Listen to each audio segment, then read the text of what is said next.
This half-inch fitting was leaking all over the electrical panel and could have caused a huge fire.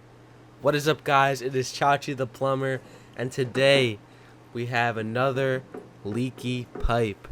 Now, the homeowner thought that it was leaking just from the 90, but it was actually coming from above. As you can see, the water is on the wood coming above, and it was just dripping down onto that pipe coming off the 90.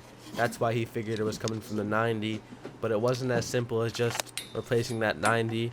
It wasn't the solder on the 90 that was leaking, it was coming from above. So I had to cut it up a little bit with my multi-tool. I was trying to cut that wood, but since it was so tight and crammed, I decided to cut it at the 90, a little further out from the 90, and I was able to pull it down, and it was actually a flex line going to the dishwasher above. Now we're gonna unthread the supply from the copper line, and they had a male adapter connected to the copper piece. So as you can see, it got all corroded, so we're just gonna put a new male adapter right there. We're gonna do pro press, and we're gonna tighten her up nice. We're gonna hold back with a pair of channel locks, and then we're gonna tighten her up with another pair of channel locks. But yeah, this was really dangerous. The guy was really concerned about it because obviously it was leaking right over the electrical panel, and water and electricity does not mix well. So when I came here, I shut the panel off, I turned the water off at the main, and I put a nice drop cloth over the panel. I tried covering it up the best I could, and this is me tightening up that male adapter to that supply.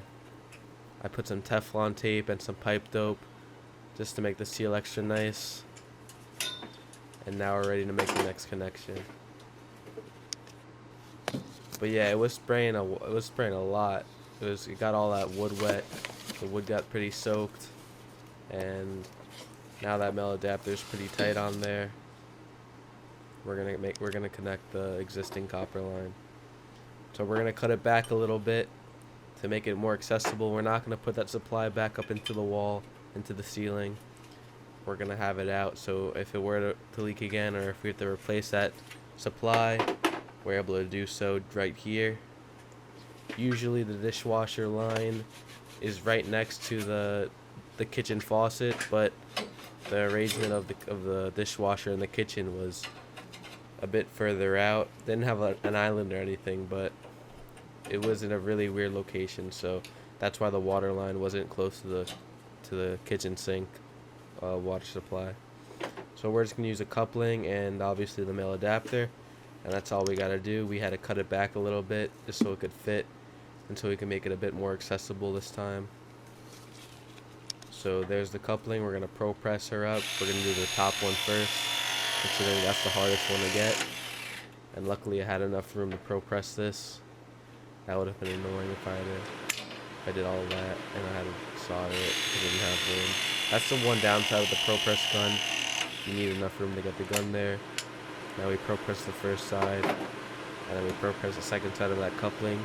We used a regular stop coupling, and now we're gonna get the water back on at the main. Make sure you shut off all the faucets you turned on to drain the water down. And on these backflows, I like turning off both valves. It's just something I like to do. I'm not sure why. It's not really necessary, but that's just what Chachi does. And there was another valve there that I'm going to turn on to get the water going up here to the dishwasher.